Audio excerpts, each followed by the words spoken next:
إن الحمد لله نحمده ونصلي على رسوله الكريم أما بعد أعوذ بالله السميع العليم من الشيطان الرجيم من همزه ونفخه ونفسه بسم الله الرحمن الرحيم قل من يكلؤكم بالليل والنهار من الرحمن بل هم عن ذكر ربهم معرضون۔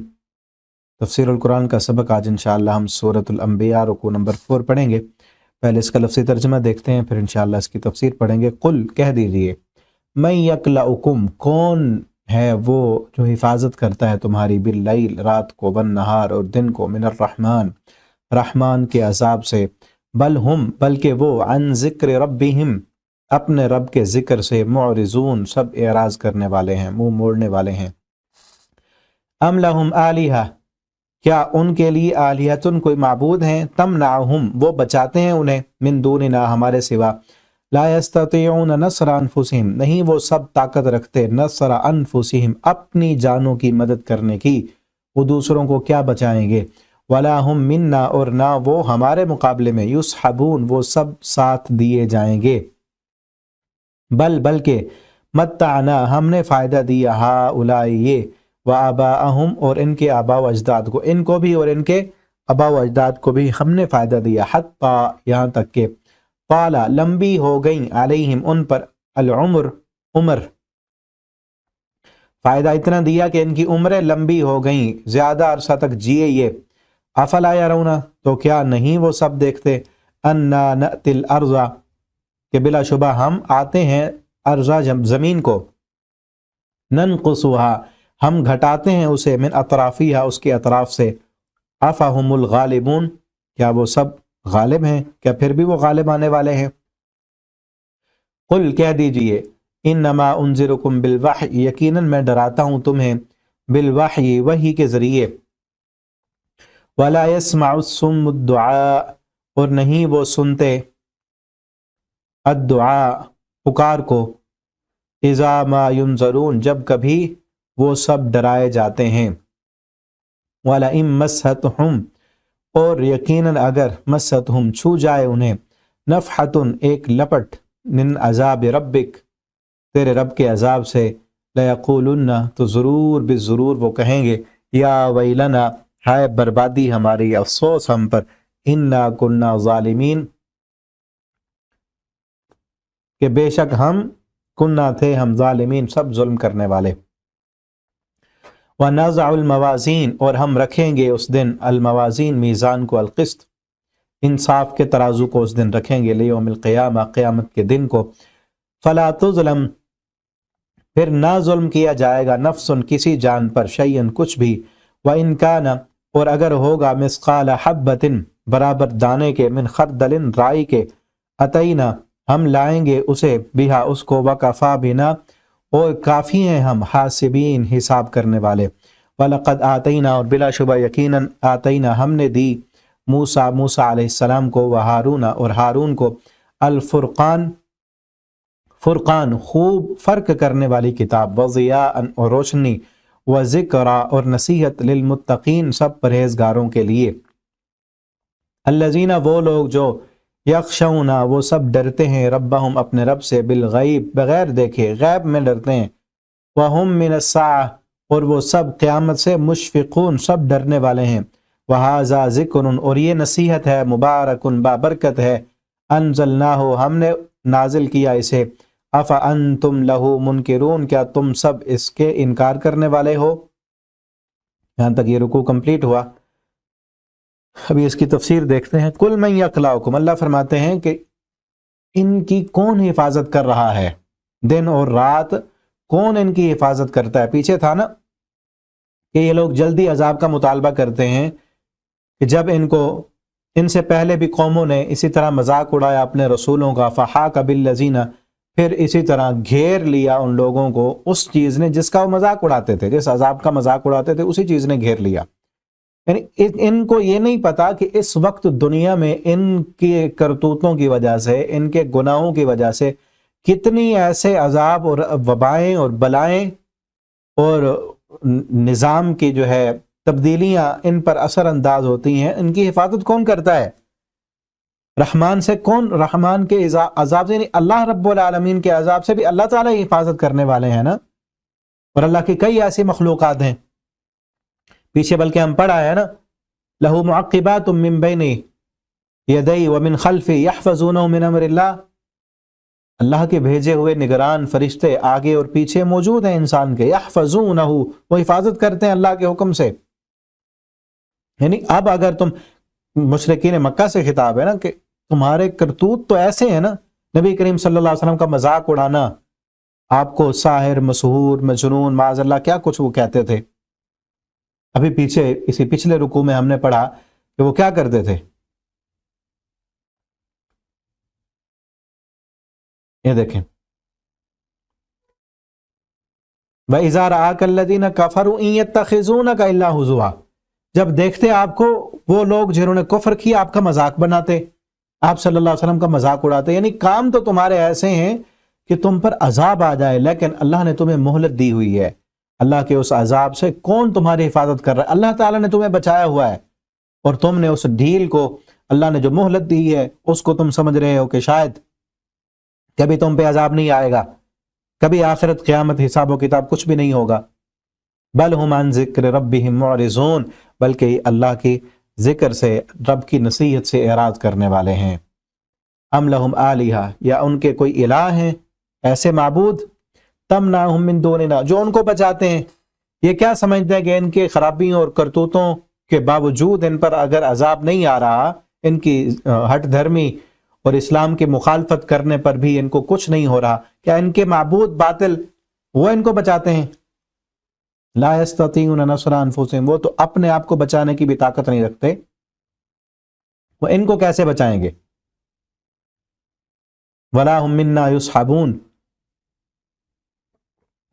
اور نہ وہ ہمارے مقابلے میں وہ سب ساتھ دیے جائیں گے. نہیں، اگر ہمارے مقابلے میں وہ ہوں تو ان کا ساتھ دینے والا بھی کوئی نہیں ہوگا. وہ ان کا کیا ساتھ دیں گے؟ اپنے آپ کو نہیں بچا سکتے. اپنے آپ کو بچانا تو دور کی بات ہے، ان کا بھی کوئی سفارشی نہیں ہے، وہ ان کے سفارشی کیسے بنیں گے؟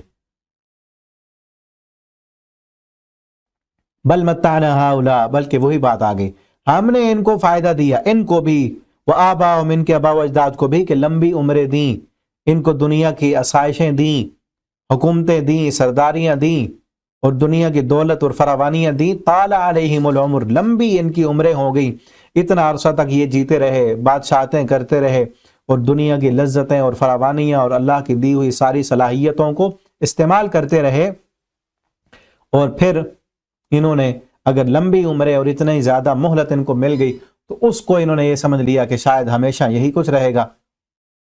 انہوں نے یہ سمجھ لیا کہ یہ لمبی مہلت ہماری کبھی ختم نہیں ہوگی. افلا يرون انا نأتی الارض ننقصها من اطرافها، کیا وہ یہ نہیں دیکھتے، انا نأتی الارض ننقصها، کہ ہم زمین کو گھٹاتے آ رہے ہیں اس کے کناروں سے، یعنی زمین کم ہوتی آ رہی ہے. اس کے نا کئی مفہوم بیان کیے گئے ہیں. ایک تو یہ کہ اس وقت جو ہے جب اسلام پھیلتا جا رہا تھا تو کفر کی زمین کم ہوتی جا رہی تھی، کفر کی زمین آہستہ آہستہ کم ہوتی جا رہی تھی، اور اسلام کی سرزمین اور فتوحات بڑھتی جا رہی تھی. ایک مطلب تو یہ ہے کہ اسلام پھیلتا جا رہا ہے، کفر کی زمین کم ہوتی جا رہی ہے.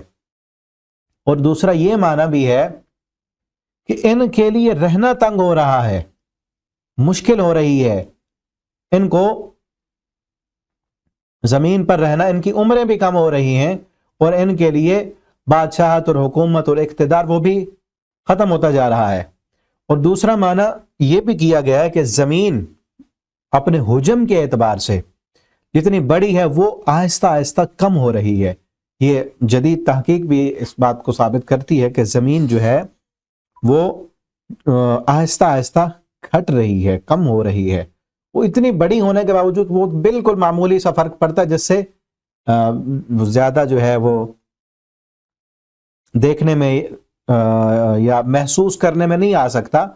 تو بہرحال اللہ رب العالمین ہی بہتر جانتے ہیں کہ کس طرح اللہ تعالیٰ زمین کو کم کرتے جا رہے ہیں. اور اپنے یہ تو ہے نا، سائنسدان یہ بھی ثابت کرتے ہیں کہ زمین اپنے جو ہے وہ مرکز کی طرف جا رہی ہے. یہ سورج، سیارے، ستارے، سارا یہ سولر سسٹم، یہ کسی اپنے جو ہے مرکز کی طرف جا رہا ہے. اور پچھلے رکوع میں ہم نے یہ بھی پڑھا کہ پہلے آسمان اور زمین جو تھے وہ ایک تھے، ملے ہوئے تھے، اور پھر ایک بہت بڑے دھماکے کی صورت میں اللہ رب العالمین نے ان کو جدا جدا کر دیا.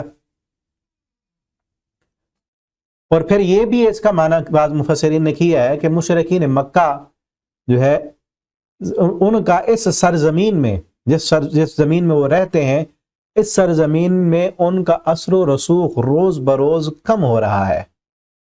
ان کا جو وقار تھا، اپنے آپ کو بیت اللہ کے متولی سمجھتے تھے اور اپنے آپ کو بڑا سمجھتے تھے، ان کا نام زمین میں، ان کی ٹھاٹ باٹ جو تھی، جو سرداریاں تھیں، وہ ایسا ایسا کم ہو رہی ہیں. اور اسلام مسلسل پھیلتا جا رہا ہے. مکہ کے اندر سے بھی اور اس کی روشنی کا دائرہ جو ہے وہ وسیع ہو رہا ہے، اور باہر کے قبائل میں بھی اسلام کی دعوت اور اسلام کا تعارف آہستہ آہستہ بڑھتا جا رہا ہے. اسی سے گویا کہ مشرکین کے لیے زمین مسلسل سکڑتی جا رہی ہے، اور باہر ہر آنے والے دن کے ساتھ اہل ایمان کی تعداد اور طاقت میں اضافہ ہو رہا ہے. اسی طرح کے الفاظ دوسری جگہ بھی آئے ہیں سورۃ الرعد میں، اولم یروا انا نأتی الارض ننقصها من اطرافها، یہ پیچھے ہم پڑھا ہے، اولم یروا انا نأتی الارض ننقصها من اطرافها واللہ یحکم لا معقب لحکمہ وہو سریع الحساب. کیا یہ لوگ دیکھتے نہیں کہ ہم زمین کو گھٹاتے چلے آ رہے ہیں اس کے کناروں سے، اور اللہ ہی فیصلہ کرنے والا ہے، کوئی نہیں پیچھے آنے والا اس کے حکم کے، اور وہ بہت جلد حساب لینے والا ہے. یعنی ان کا اثر و رسوخ اور ان کی جو لوگ بات مانتے تھے وہ آہستہ آہستہ ختم ہوتی جا رہی ہے، اور اسلام کا اثر و رسوخ اور اسلام کا پیغام وہ آہستہ آہستہ پھیلتا جا رہا ہے، بڑھ رہا ہے.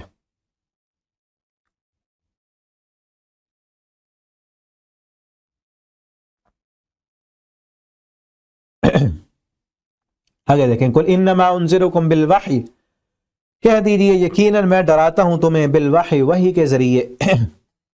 تم کہتے ہو مذاق بناؤ جو مرضی کرو، میں انسان ہوں، بشر ہوں، تم جیسا ہوں، لیکن میرے پاس اللہ کی وحی آتی ہے. میں جو تمہیں ڈرا رہا ہوں اپنی طرف سے نہیں ڈرا رہا، میں جو تمہیں خبردار کر رہا ہوں کس لیے؟ کہ اس رب سے ڈر جاؤ. میرے اوپر وحی آتی ہے، میں وہی پڑھ کے تمہیں سناتا ہوں. وَلَا يَسْمَعُ الصُّمُّ الدُّعَاءَ، اور نہیں وہ سنتے، الصُّمُّ بہرے، الدعا پکار کو، اذا ما ينذرون، جب وہ کبھی ڈرائے. یعنی یہ مشرکین مکہ تو اب ایسے ہو چکے ہیں جس طرح بہرا انسان، کانوں سے بہرا نہ سننے والا، وہ دوسری طرف منہ کر کے چاہے اس طرف منہ کیے وہ یہ دیکھ رہا ہو، اس کو جتنا مرضی ڈراتے رہیں، جتنا چیخ چیخ کر اس کو پکارتے رہیں، وہ کیا سنے گا؟ تو کچھ نہیں سن سکتا. اسی طرح یہ بھی بظاہر انہا لا تعمل الابصار ولکن تعمل القلوب، آنکھیں تو دیکھ رہی تھیں لیکن دل اندھے تھے، کان سن رہے تھے لیکن دل کے کان نہیں تھے، آنکھیں اندھی تھیں، دل اندھا تھا، دل میں کوئی چیز سمجھ نہیں آتی تھی. بظاہر جتنا بھی ان کو سمجھاؤ، بتاؤ، ڈراؤ، انہوں نے نہیں ڈرنا، نہیں سمجھنا، کیونکہ ان کی طرح ان کا معاملہ ہے جس طرح آنکھوں سے اور کانوں سے بہرا بندہ ہوتا ہے، اس کو کوئی بات بتائی اور سمجھائی جائے تو کچھ اس کو پتہ نہیں ہوتا. اسی طرح ان کے بھی سورہ میں پڑھا نا، ختم اللہ علی قلوبہم، ان کے دلوں پر مہر لگا دی گئی ہے، اس مہر کی وجہ سے ان سے اب صلاحیت حق قبول کرنے کی ختم کر دی گئی ہے. وَلَئِن مَسَّتْهُمْ نَفْحَةٌ، ہاں یہ بات ہے، وَلَئِن مَسَّتْهُمْ نَفْحَةٌ، اگر ان کو چھو جائے، نفحہ ایک لپٹ، عذاب کا ایک جھونکا، من عذاب ربک، تیرے رب کے عذاب سے ایک جھونکا، یعنی عذاب آنا تو دور کی بات ہے، تھوڑا سا ہلکا سا اس عذاب کی تپش، یا اس عذاب کی ہلکی سی آواز، یا اس کی ہلکی سی بو، اس عذاب کی بو بھی ہوگی، تپش بھی ہوگی، اس کے آنے کے تھوڑے سے ہلکے سے آثار، لفحہ، ایک نفحہ، ایک جو ہے تھوڑا سا ایک جھونکا آ جائے تو کیا ہوگا؟ لَيَقُولُنَّ يَا وَيْلَنَا، عذاب دیکھ کے مرنا تو بڑے دور کی بات ہے، اس وقت تو چیخ چیخ کر کہیں گے کہ کاش ہم ایسا نہ کرتے. تھوڑا سا عذاب کا جھٹکا ان کو ذرا سا لگ جائے تو یہ کہیں گے یا ویلنا انا کنا ظالمین، ہے بربادی ہماری، ہم ہی ظالم تھے، ہم نے جو نہ مانا قرآن کو، ہم نے جو اللہ کے احکامات کو پس پشت ڈالا، ہم جو اپنی منمانی اور اپنی مرضیاں کرتے رہے، ہم ہی ظالم تھے، فوراً مان لیں گے۔ اس وقت بھی دنیا میں جب ایسے تھوڑا سا زلزلے کا جھٹکا لگے نا، کس طرح لوگ جو ہے سیدھے ہو رہے ہوتے ہیں، گانوں کو چھوڑ کر، حرام کو چھوڑ کر، فلموں کو چھوڑ کر، فحاشی اور یانی کو چھوڑ کر، رب کی بغاوتوں کو چھوڑ کر سیدھی لائن پہ کیسے آتے ہیں؟ اور یہ تو آخرت کے عذاب کا لمحہ تھوڑی ہوتا ہے جھٹکا، یہ تو دنیا کے ہے نا عذاب، یہ سیلاب، یہ زلزلے، یہ طوفان، یہ تو دنیا کی، یہ تو آزمائشیں ہیں نا، تو اس لیے آتے ہیں نا وَلَنُذِيقَنَّهُم مِّنَ الْعَذَابِ الْأَدْنَىٰ دُونَ الْعَذَابِ الْأَكْبَرِ لَعَلَّهُمْ يَرْجِعُونَ، یہ تو تھوڑے تھوڑے اس لیے آتے ہیں تاکہ انسان سدھر جائیں۔ وہ آخرت کا عذاب، اس کا لمحہ تو وہ تو پتہ نہیں کتنا بڑا ہوگا، اللہ تعالیٰ ہمیں اس عذاب کے نفخے سے بھی محفوظ رکھیں، نفخہ اس کے ایک لمحے سے، ایک اس کی لپٹ سے ہم نہیں برداشت کر سکتے۔ اللہ ہمیں اپنی رحمت کے ساتھ اپنے دنیا کے عذابوں سے بھی اللہ ہمیں بچا کے رکھیں، آخرت کے عذاب سے بھی اللہ ہمیں بچا کر رکھیں۔ اللہم انا نسألک العفو والعافیۃ فی الدنیا والآخرہ۔ تو یہ کیا کہیں گے نہ ماننے والے، باغی اور نافرمان؟ اس وقت کہیں گے یا ویلنا انا کنا ظالمین، افسوس ہم پر، ہم ہی ظالم تھے۔ اور پھر وہ جب آئے گا قیامت کے دن، اس وقت کیا ہوگی وہ حالت یہاں پہ تھوڑی بیان کی جا رہی ہے۔ وَنَزَعُ الْمَوَازِينَ الْقِسْطَ، کہ ہم رکھیں گے، نزع رکھیں گے، موازین میزان، یہ ترازو ہے، میزان، کہ ہم اس دن انصاف بالقسط، عدل کے ساتھ انصاف کا ترازو اس دن رکھیں گے۔ ترازو قیامت کے دن نیکیاں اور گناہ تولنے کے لیے رکھا جائے گا، اس پر ہمارا ایمان ہے۔ وہ کیسا ہوگا؟ جیسے اللہ تعالیٰ کی شان کے لگے، جیسے ترازو، دنیا کے ترازو بھی مختلف ہیں، تو ایک دنیا کا ترازو ہے اور ایک اعمال کو تولنے کا اللہ کا ترازو ہے، کتنا زیادہ مختلف ہوگا۔ دنیا بھی دیکھیں نا، کتنے ترازو، پہلے کچھ عرصہ پہلے کوئی اور ترازو ہوتے تھے جس کے لیے اوپر ایک ڈنڈی ہوتی تھی ترازو کی، آج بھی نشان کے طور پر وہی ترازو جو ہے دیکھا جاتا ہے نا، ان کا اپنا جماعت اسلامی جو ہے ان کا جو انتخابی نشان ہے ترازو، اس پہ آپ نے دیکھی ہوگی تصویر، لیکن آج وہ تولنے کے لیے اتنا زیادہ استعمال نہیں ہوتا، شاید کہیں پہ ہو۔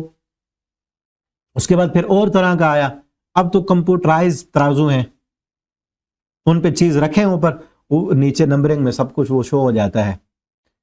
اللہ رب العالمین کا جو ترازو ہے، جو حدیث سے ہمیں معلوم ہوتا ہے، اس سے یہی ہے کہ اسی ترازو کی طرح، اس ترازو کے وہ پلڑے ہوتے ہیں نا دو، جو پہلے ہوتا تھا، جس طرح وہ انتخابی نشان والا میں نے بتایا، اس کے دو پلڑے ہوتے ہیں، اس قیامت کے دن جس میزان میں نیکیاں اور گناہ تولیں گے، اس کے بھی دو پلڑے ہیں، کیونکہ کئی احادیث میں آتا ہے کہ ترازو کا ایک پلڑا سبحان اللہ کہنے سے تملأ المیزان، میزان کا ایک پلڑا بھر جاتا ہے، الحمدللہ کہنے سے آدھا بھر جاتا ہے۔ اور ایک حدیث میں آتا ہے کہ جو ہے حضرت عبداللہ بن مسعود رضی اللہ تعالیٰ عنہ کے بارے میں آیا کہ ان کی دو پنڈلیاں جب نیکیوں کے پلڑے میں رکھی جائیں گی تو یہ احد پہاڑ سے بھی بھاری ہو جائیں گی۔ تو اس سے یہی معلوم ہوتا ہے کہ وہ جو میزان ہوگا اس کے پلڑے ہوں گے، اور اس میں جو ہے ایک پلڑے میں نیکیاں رکھی جائیں گی اور ایک میں گناہ ہوں گے۔ لیکن یہ بھی دیکھا گیا دنیا کے جتنے بڑے ترازو ہو نا، ترازو جتنا بڑا ہو، وہ ہلکی چیز کا، کم چیز کا وزن نہیں کرتا، وہ ہوتا ہے نا۔ جتنا چھوٹا ترازو ہوگا، یعنی آپ جائیں سونار کے پاس، گولڈ بیچنے والا، اس کے پاس جو ترازو ہوگا ناپنے کے لیے، وہ اور چیز، اور ترازو ہے، وہ بالکل چھوٹا سا، وہ تولا، ماسا، وہ گرام، بالکل چھوٹی چھوٹی ہلکا سا بھی فرق وہ واضح کر دے گا۔ لیکن آپ لوہا بیچنے والے کے پاس چلے جائیں، وہ سونے جتنی چیز، تولے، ماسے، کیا گرام، وہ تو اس میں تو چھوٹی چیز تلے گی ہی نہیں، وزن ہی نہیں آئے گا، وہاں پہ تو وہ تو ٹنوں کے حساب سے بکتا ہے نا۔ تو اسی طرح وہ جو قیامت کے دن کا جو ترازو ہے اتنا بڑا کہ اس ترازو کے ایک پلڑے میں اگر ساتوں آسمان، ساتوں زمینیں رکھی جائیں تو سما جائیں۔ آتا ہے نا ایک حدیث میں، موسیٰ علیہ السلام نے اللہ تعالیٰ سے کہا اللہ میں کیا پڑھوں؟ اللہ تعالیٰ نے فرمایا لا الہ الا اللہ کہا کرو۔ موسیٰ علیہ السلام نے فرمایا اللہ لا الہ الا اللہ تو تیری ساری مخلوق کہتی ہے۔ اللہ نے فرمایا کیا پھر اس وجہ سے لا الہ الا اللہ ہلکا ہو گیا؟ ترازو کے ایک پلڑے میں ساتوں آسمان رکھے جائیں، ساتوں زمینیں، ساتوں آسمان، وہاں پہ یہ ہے ساتوں آسمان، اللہ فرماتے ہیں ساتوں آسمان میری ذات کے علاوہ، اور زمینیں رکھی جائیں، تو دوسرے پلڑے میں لا الہ الا اللہ کو رکھ دیا جائے تو لا الہ الا اللہ والا پلڑا بھاری ہو جائے گا. تو اتنے بڑے وہ ترازو کے پلڑے ہیں، لیکن ہلکا سا بھی چھوٹی سے چھوٹی چیز کا بھی وہاں وزن ہوگا، چھوٹی سے چھوٹی چیز کا بھی وزن ہوگا. صرف یہ نہیں کہ ثقیل چیزوں کو یا بھاری بھرکم بڑی چیزوں کو وہ تولے گا، نہیں، چھوٹی سے آگے آ رہا ہے. فلا تظلم نفس شیئا، کسی پر کچھ ظلم نہیں کیا جائے گا. وَإِن كَانَ مِثْقَالَ حَبَّةٍ، اگرچہ وہ ہو مثقال برابر حبہ دانے کے، من خردل رائی کے. رائی کا دانہ اگر آپ نے دیکھا ہوگا آپ نے، رائی کہتے ہیں اس کو، سرسوں کو. سرسوں تو آپ نے دیکھا ہوگا نا، پنجاب میں، پاکستان میں، انڈیا میں بھی، اور دوسرے ادھر جو قریب ملک ہیں ان میں ہوتا ہے. سرسوں کا تیل بنایا جاتا ہے، کھانے کے لیے بھی استعمال ہوتا ہے، آئل، اور لگانے کے لیے بھی بڑا زبردست ایک جو ہے اللہ کی طرف سے ایک نعمت ہے. اب اس کے جو دانہ ہے، دانوں میں سب سے باریک دانہ اس کا ہوتا ہے، رائی کا، سرسوں کا سب سے باریک ہوتا ہے. ایک گندم کا دانہ ہوتا ہے، اس کو بھی دیکھیں، گندم کا دانہ اس سے بڑا ہوتا ہے. ایک مکئی ہے، اس کا بھی دانہ ہے، اور بھی کئی چیزیں ہیں، دانے ہوتے ہیں ان کے بھی، لیکن سب سے باریک جو دانہ ہے وہ سرسوں کا ہے. ہلکا سا معمولی سا ہوتا ہے، بالکل چھوٹا سا. اتنی بھی اگر نیکی ہے عطینا، ہم اس کو لائیں گے. اور وہ سرسوں کے دانے کو، اس رائی کے دانے کو پھینک دیں ایسے زمین میں، ان سب کو پھر اکٹھا کرنا کتنا مشکل ہے. وہ تو جب وہ ڈالے جاتے ہیں بونے کے لیے نظر ہی نہیں آتے. بظاہر نہ نظر آنے والی چیز وہ ہوگی وہاں پر. بلکہ سورۃ الزلزال میں آتا ہے فَمَن يَعْمَلْ مِثْقَالَ ذَرَّةٍ، یہاں پر تو ہے نا مثقال حبہ، دانے کے برابر. اب مثقال ذرہ، ذرے کے برابر بھی کسی نے نیکی کی ہوگی تو وہاں ہوگی. ذرہ برابر گناہ کیا ہے تو وہ بھی ہوگا. اور وہ ذرہ کون سا ہوتا ہے؟ جو ایسے آنکھ سے نظر ہی نہیں آتا، مائکروسکوپ سے نظر آتا ہے. یا کسی ایسے بند کمرے میں آپ ہوں اور وہاں ایک سوراخ ہو، اس کمرے میں سوراخ کہیں سے آ رہا ہو، اور اس سوراخ میں سورج کی روشنی آتی ہو تو وہ ایک لائن سی بن جاتی ہے. اس لائن کے اندر دیکھیں تو چھوٹے چھوٹے سے ذرات وہ اڑتے ہوئے نظر آتے ہیں. وہ ایسے بغیر روشنی کے یا بغیر مائکروسکوپ کے وہ نظر ہی نہیں آتے. اتنی باریکی والا حساب ہوگا. ایک رائی کے دانے کے برابر بھی اگر نیکی کی ہے تو وہاں ظاہر ہو جائے گی. رائی کے دانے کے برابر نیکیاں بڑھ گئی ہیں تو ظاہر ہو جائیں گی. رائی کے دانے کے برابر نیکیاں کم ہو گئی ہیں تب بھی ظاہر ہو جائیں گی. فمن ثقلت موازینہ فہو فی عیشۃ راضیہ، جس کا میزان بھاری پڑ گیا، چاہے وہ رائی کے دانے کے برابر بھاری پڑا، فہو فی عیشۃ راضیہ، وہ راضی کر دینے والے عیش میں ہوگا. ومن خفت موازینہ، اور جس کی نیکیوں کا پلڑا ہلکا ہو گیا، چاہے رائی کے دانے کے برابر ہلکا ہوا ہے، فأمہ ہاویہ، تو وہ بھڑکتی ہوئی آگ میں ڈال دیا جائے گا. وَكَفَى بِنَا حَاسِبِينَ، اور اللہ فرماتے ہیں ہم حساب کرنے کے لیے کافی ہیں. یہ نہیں اتنا بڑا حساب اور اتنی پوری مخلوقات کا حساب کیسے ہوگا، بلکہ دوسری جگہ آتا ہے کہ تمہارا حساب کرنا تو ایسے ہے، اتنا آسان ہے جتنا ایک بندے کا حساب کرنا ہو. سب کا حساب کرنا ایک بندے کے حساب کرنے کے برابر ہے.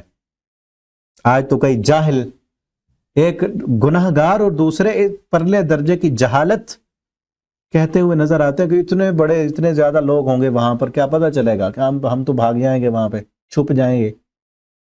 ایک گناہ پہ اوپر اللہ کی تقدیر کا انکار، اور بڑا گناہ. کیا اللہ کی تقدیر کا انکار ہے نا. اتنی زیادہ لوگ ہوں گے، کس کا پتہ چلے گا؟ یعنی اللہ تعالیٰ سے ہم چھپ جائیں گے، اللہ کو پتہ نہیں چل سکے گا. اللہ تعالیٰ تو قادر ہیں سب کا حساب لینے کے. اللہ فرماتے ہیں وَكَفَى بِنَا حَاسِبِينَ، حساب لینے کے لیے ہم اکیلے کافی ہیں، کسی کی ضرورت نہیں ہوگی. اور کوئی یہ نہ سمجھے کہ اتنی زیادہ لوگوں کا حساب ہوگا تو کہیں ظلم نہ ہو جائے. دنیا میں تو ہوتا ہے نا، اتنے جہاں پہ بھیڑ ہو جائے. اب دیکھیں نا، ایک معمولی سے کسی پروگرام میں جہاں پہ لوگ کچھ زیادہ ہو جائیں، بھیڑ ہو جائے، اور کوئی چیز بانٹی جا رہی ہو، یا کوئی جو ہے انصاف ہو رہا ہو، فیصلہ ہو رہا ہو، تو سب کا حساب ایک ہی دفعہ میں لینا تو مشکل تو ہو جائے گی. نا انصافی بھی ہو سکتی ہے. چیز بٹ رہی ہو تو کسی کو زیادہ مل گئی، کسی کو کم مل گئی. برابری تو نہیں ہوگی نا, کمی بیشی تو ہو جائے گی. کہ اللہ فرماتے ہیں ذرہ برابر بھی کمی بیشی نہیں ہوگی. کسی پر بھی یہ نہیں ہوگا کہ اس نے گناہ نہیں کیا اور اس کے کھاتے میں ڈال دیا جائے, ایسے نہیں ہوگا. اور کسی کے ساتھ یہ نہیں ہوگا کہ اس نے نیکی کی ہے اور اس کے حساب میں وہ نیکی لکھی ہوئی نہ ہو یا اس کو اس کی نیکی کا اجر نہ ملے, ایسے نہیں ہوگا. سب کو اس کے جو کچھ کیا ہے اس کو اس کا بدلہ ضرور ملے گا. تو میرے بھائیو دوستو, جہاں تک میری آواز جائے, میرے پاس پڑھنے والے, ہمیں کیا کرنا چاہیے اس آیت کو پڑھ کر کہ نازع الموازین القسط, وہ میزان, وہ ترازو رکھا جائے گا. تو ہمیں اس دنیا میں زندگی یہ سوچ کر گزارنی چاہیے کہ میرا ایک ایک لمحہ نیکیوں والا پلڑا بھرنے کے لیے گزر رہا ہے یا گناہوں والا پلڑا بھرنے کے لیے گزر رہا ہے. میں نے جو اس لمحے کام کیا, پچھلے لمحے کام کیا, پورے دن میں جو کچھ میں نے دن گزارا ہے, وہ کس پلڑے میں میرے وہ اعمال رکھے جائیں گے, کس پلڑے میں رکھے جائیں گے. اور پھر وہ ترازو ایسا ہے, پہلے تو بعض جو ہے منکرین نے یا غلط نظریات رکھنے والوں نے ان چیزوں کا انکار کیا, اب تو اس کا انکار بھی ممکن نہیں ہے. وہ بعض چیزوں نے انہوں نے یہ کہا, انکار یہ کیا کہ نماز کو اب کیسے تولا جائے گا, تلتی تو حجم والی چیز ہے نا جس کا وزن ہو, نماز تو عمل ہے, اس کو کیسے تولا جائے گا, انہوں نے انکار کر دیا.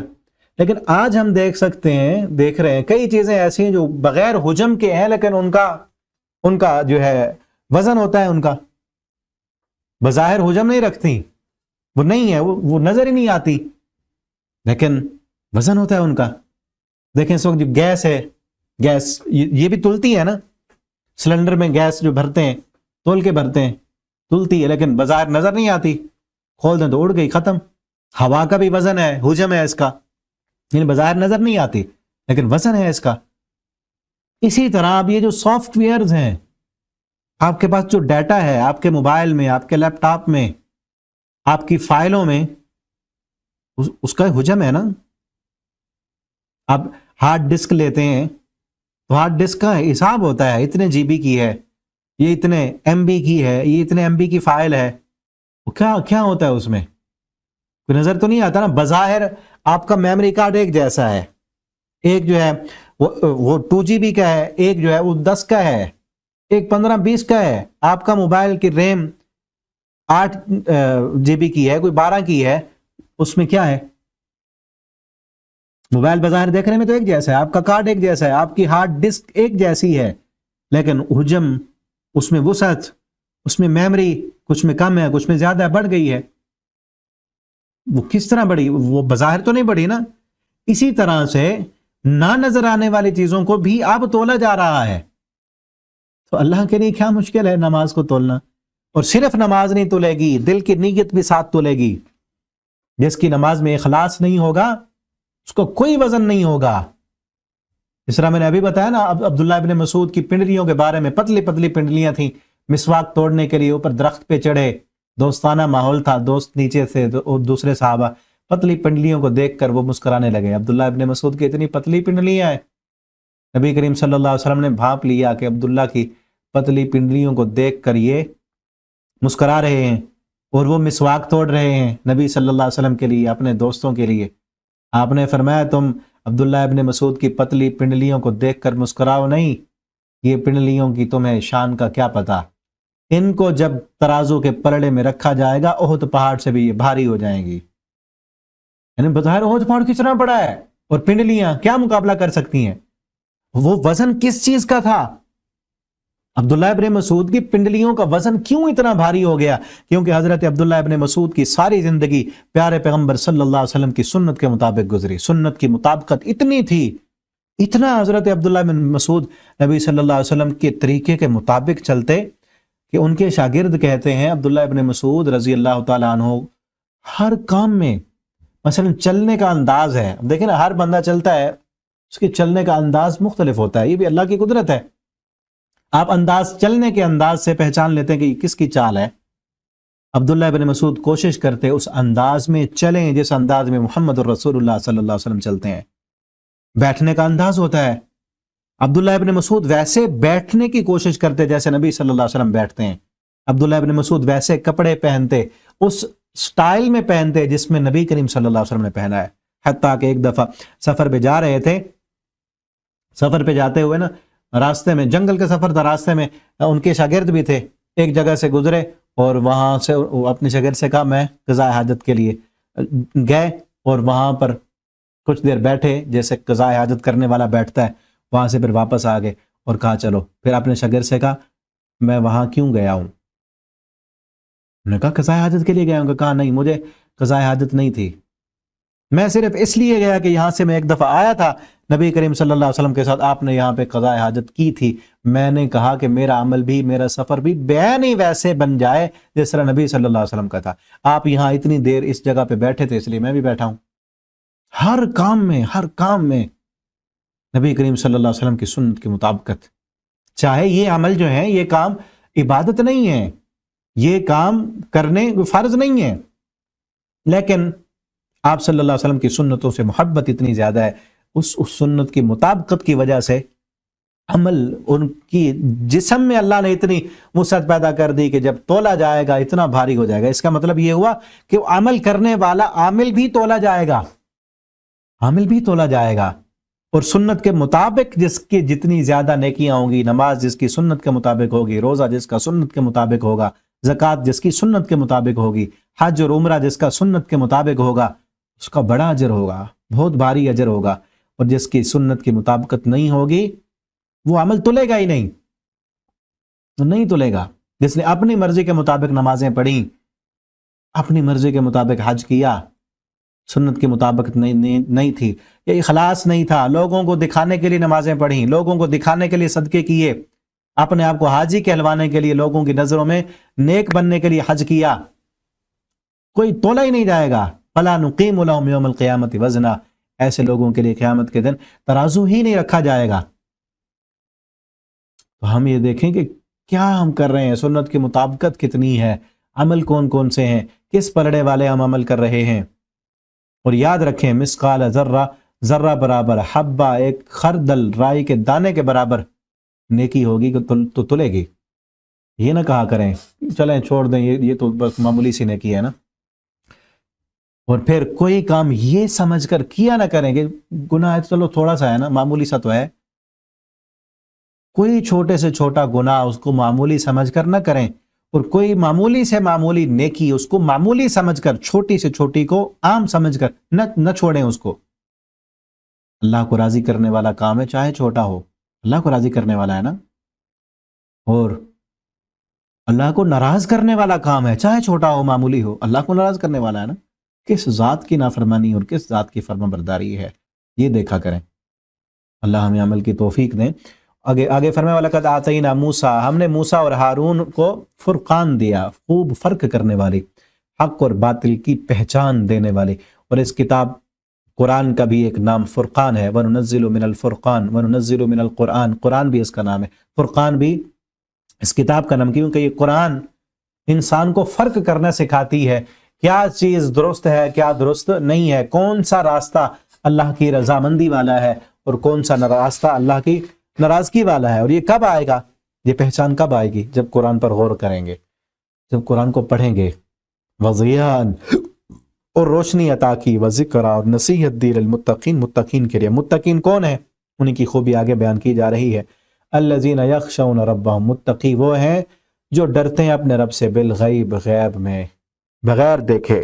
دو معنی ہیں اس کے، ایک تو غیب کا معنی بغیر دیکھے، اس کو رب کو دیکھا نہیں اس سے ڈرتے ہیں، اس کی جہنم کو نہیں دیکھا مگر اس کی جہنم سے ڈرتے ہیں، اس کے عذابوں کو نہیں دیکھا لیکن اس کے عذابوں سے ڈرتے ہیں، اس کی نافرمانی سے ڈرتے ہیں، اس کی قوت اور طاقت اور اس کا کنٹرول، اس کا قبضہ، ان سب چیزوں پر ایمان ہے، ڈرتے ہیں اپنے رب سے. دوسرا معنی یہ بالغیب، جب یہ غیب میں ہوتے ہیں. اصل متقی تو وہی ہے نا جب کوئی نہ دیکھ رہا ہو، ان کو تنہائی میں جب گناہ کا موقع ملے تب وہ اللہ کے ڈر کی وجہ سے گناہ چھوڑ دیتے ہیں، وہ ہے متقی. یخشون ربہم بالغیب، جو اپنے رب سے غیب میں ڈرتے ہیں، بن دیکھے ڈرتے ہیں، جب انہیں کوئی نہیں دیکھ رہا، تنہائیوں میں، غیب میں اللہ رب العالمین کا ڈر ان کے دل میں ہوتا ہے اور اپنے رب سے ڈرتے رہتے ہیں. وَهُمْ مِنَ السَّاعَةِ مُشْفِقُونَ، اور وہ قیامت سے بھی ڈرتے رہتے ہیں، وہ قیامت سے ڈرتے ہیں، قیامت کا مذاق نہیں اڑاتے، یہ نہیں کہتے کب ہوگی کیسے ہوگی، بلکہ ہر وقت ان کے دل میں ڈر ہوتا ہے قیامت کا اور اس کی تیاری کرتے رہتے ہیں۔ قیامت کو بھی نہیں دیکھا نا، بن دیکھے ڈرتے ہیں، جہنم کو نہیں دیکھا، بن دیکھے ڈرتے ہیں، اور ڈرانے والی، اس چیز پر آمادہ کرنے والی، متقی بنانے والی وہ کیا ہے؟ وہ یہ کتاب ہے، وَهَذَا ذِکْرٌ، یہ نصیحت ہے، یہ کتاب ہے، وَهَذَا ذِکْرٌ مبارک، اور یہ ذکر بابرکت ہے، یہ کتاب بہت بابرکت ہے، یہ کتاب، یہ قرآن بہت عظیم کتاب ہے، بہت برکتوں والی کتاب ہے، جو اس کے ساتھ جڑ جائے اس کی زندگی بھی برکتوں والی بن جاتی ہے اور رحمتوں والی بن جاتی ہے، اور اس کی زندگی تقوی والی بن جاتی ہے۔ ھذا ذکر مبارک، دوسری جگہ فرمایا ھذا کتاب انزلناہ الیک مبارک، اور ایک سورہ صاد میں آتا ہے ھذا کتاب انزلناہ الیک مبارک لیدبروا آیاتہ ولیتذکر اولو الالباب، یہ کتاب ہم نے اس کو نازل کیا، یہ بڑی بابرکت ہے، بڑی مبارک ہے، لیدبروا آیاتہ، تاکہ تم اس کی آیتوں پر تدبر کرو، غور و فکر کرو۔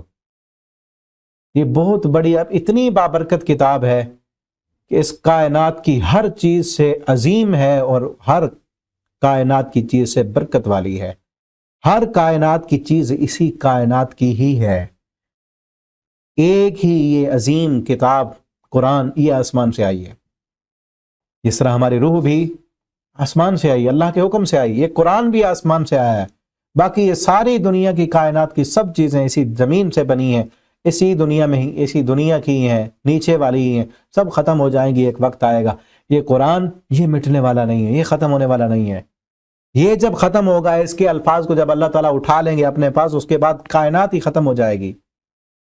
یہ عظیم کتاب، اونچی کتاب، بہت بڑی بلندیوں سے آنے والی، جو اس کے ساتھ ملتا ہے اللہ اسے بھی بلندیاں عطا کرتے ہیں۔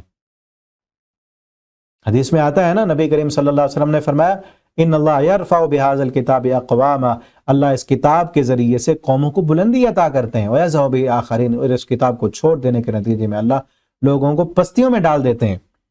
آپ اس وقت اللہ کا شکر ادا کریں کہ اللہ نے ہمیں قرآن پڑھنے کی توفیق دی ہے، اور اللہ سے یہ توفیق مانگیں کہ ہمیشہ ہم قرآن کے ساتھ رہیں، اس کو پڑھتے رہیں، اس کو سمجھتے رہیں، یہ نہ ہو کہ تھوڑا بہت کوئی معاملہ آئے اور پھر چھوڑ دیں۔ اب دیکھیں نا، دنیا میں تھوڑی سی کوئی تکلیف آئے، کوئی مصیبت، کوئی پریشانی، کوئی بیماری یا کوئی خوشی کا موقع ہو، ہم سب سے پہلے کس چیز کو چھوڑتے ہیں؟ وہ کام چھوڑتے ہیں نا جو کام ہماری زندگی میں اتنی زیادہ اہمیت کا حامل نہیں ہوتا، تھوڑا کام ہوتا ہے، غیر معمولی ہوتا ہے، عام کام ہوتا ہے، یعنی جس چیز کی اہمیت نہیں ہوتی وہی چھوٹا کام پہلے چھوڑتے ہیں ہم، کہ یہ کام اس کی تو چلو خیر ہے، وہ کام تو ضروری کرنا ہے نا۔ ہم دیکھیں کہیں ایسا تو نہیں ہے کہ ہم قرآن کو ہی چھوڑ دیں، ہلکا تھا کوئی تھوڑی سی مصروفیت ہوئی ہے، قرآن کا سبق چھوٹ گیا، کوئی خوشی آئی ہے، قرآن کا سبق چھوٹ گیا، غمی آئی ہے، قرآن کا سبق چھوٹ گیا، ایسے تو نہیں ہے۔ قرآن کو روٹین بنائیں، پڑھنے کی بھی، سمجھنے کی بھی، اس کا ترجمہ پڑھنے کی بھی، اور یہ نہ سوچیں کہ ایک دفعہ بھی ہمارے چونکہ 17 پارے ہونے والے ہیں، جیسے یہ ختم ہوگا تو پھر ہماری جو ہے وہ ہمارا کمپلیٹ ہو جائے گا اور کام ختم، ایسے نہیں، بلکہ ہمیشہ پڑھتے رہیں۔ یہ قرآن کا معنی ہی بار بار پڑھے جانے والی کتاب ہے، ایک دفعہ ختم ہو گیا اب دوبارہ شروع کر لیں، اور جو ہے اب دیکھیں دوبارہ جب پڑھیں گے، غور و فکر کریں گے، اور چیزیں سامنے آئیں گی، اور تلاوت تو روزانہ کریں، کم از کم ایک پارہ تو روزانہ تلاوت کریں اس قرآن کی، اور اسی پر فَبِذَلِكَ فَلْيَفْرَحُوا، اس قرآن کو سمجھنے پر، اس قرآن کو پڑھنے پر، اس کے فہم پر اللہ نے جو دیا ہے اس پر خوش بھی ہو جائیں۔ جس طرح دنیا والے دنیا کی ڈگریاں حاصل کر کے بڑے خوش ہوتے ہیں کہ میں نے اب جو ہے وہ ڈاکٹریٹ کی سند حاصل کر لی ہے، میں نے انجینئرنگ کر لی ہے، میں نے جو ہے گولڈ میڈل لے لیا ہے، میں نے فلاں لے لیا، میں نے فلاں لے لیا، وہ ساری چیزیں اپنی جگہ پر، قرآن کی جو ڈگری ہے، ان دنیا کی تمام ڈگریاں اکٹھی کر کے ایک سائٹ پہ رکھ دیں، قرآن کی ڈگری کا مقابلہ نہیں کر سکتی۔ یہ تو قیامت کے دن جب تلیں گے نا، قرآن کے ایک حرف کا بھی کائنات کی ساری ڈگریاں مقابلہ نہیں کر سکتی۔ اللہ کی قسم، یہ عظیم ترین کتاب، یہ دنیا والے اس وقت دنیا کے عہدیدار، دنیا کی دولتوں والے، پیسوں والے، بڑی بڑی گاڑیوں والے، یہ اس قرآن کی قدر نہیں کرتے، اس قرآن کو سمجھتے نہیں، اس قرآن کی اہمیت کا نہیں پتا۔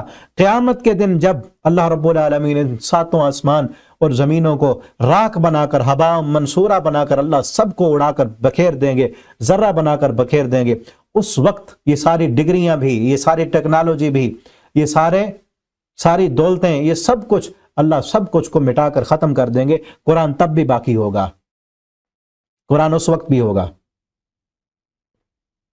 یہ ساری آج دیکھیں کتنی محنت ان ڈگریوں کو حاصل کرنے کے لیے ہو رہی ہے، جو ڈگریاں صرف اس دنیا کی حد تک ہیں، اور دنیا میں بھی کئی چیزیں ایسی کام نہیں آتی، ان ڈگریوں میں اکثر ایسی ہیں جو دنیا میں بھی کام نہیں آتی، دنیا میں بھی کام نہیں آتی۔ ابھی کل پرسوں میں ایک کلپ دیکھ رہا تھا فیس بک پہ، کسی وہ کوئی ٹرینر ہے غالباً، وہ کہہ رہا تھا کہ ہمیں نا میتھ میں فلاں فلاں جو ہے کلیے پڑھائے گئے، بڑے رٹائے گئے، اور اتنے ہم نے رٹے لکھے، پیپروں میں لکھ کر آئے، 100 میں سے 99 نمبر بھی لے کے آئے، لیکن اتنی زندگی گزر گئی، کبھی یہ کلیے ہماری پوری زندگی میں کہیں پہ بھی کام نہیں آئے۔ رٹانے کا فائدہ کہتا ہے۔ پھر میں نے اپنے استاد کو کہا کہ استاد جی اتنا زیادہ تم نے کیوں رٹوائی تھی ہمیں کتابیں، اتنے کلیے لکھوائے، کبھی بھی کام نہیں آئے۔ استاد نے کہا میرے بھی تو کام نہیں آئے، مجھے بھی کسی نے رٹوا دیے تھے، میں نے تمہیں رٹوا دیے۔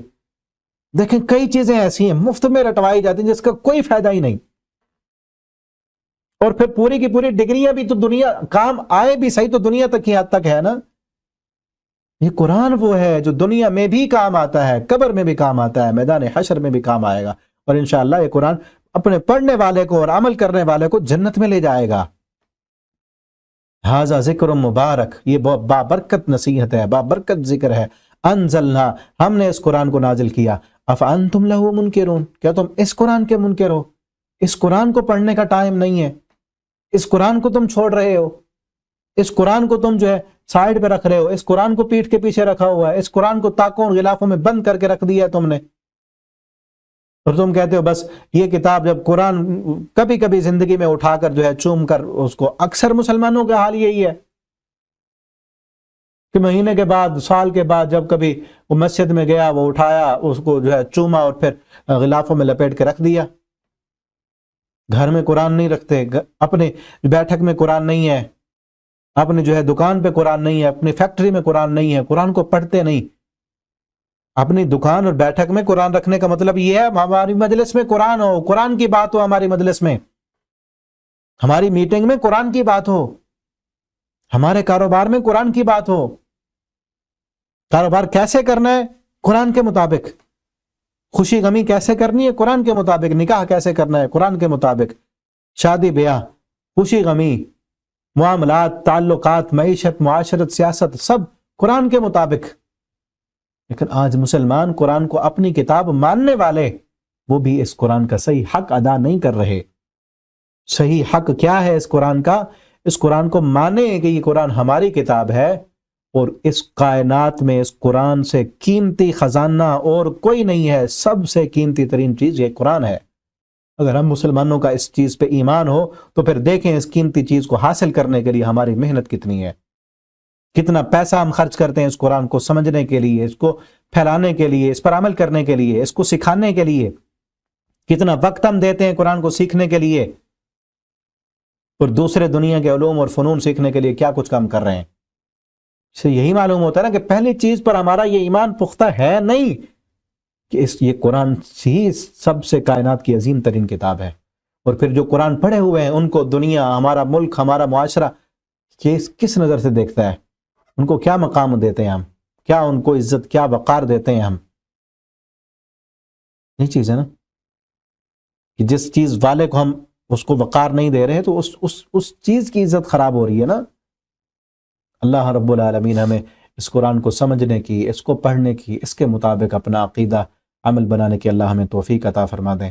اللہ ہمیں جب تک زندہ رکھیں دین پر، ایمان پر، اور اس قرآن کو پڑھتے ہوئے اللہ رب العالمین ہمیں زندہ رکھیں، اور اللہ ہمیں موت دیں تو تب بھی ہم قرآن پڑھ رہے ہوں، اور اس قرآن کو اللہ قیامت کے دن ہمارے حق میں سفارشی بنا دیں، اور اللہ قرآن کی سفارش سے ہمیں بغیر حساب کے جنت الفردوس کا داخلہ عطا کر دیں۔ بارک اللہ لی ولکم فی القرآن العظیم ونفعنی وإیاکم فی الآیات والذکر الحکیم۔ والسلام علیکم ورحمۃ اللہ وبرکاتہ۔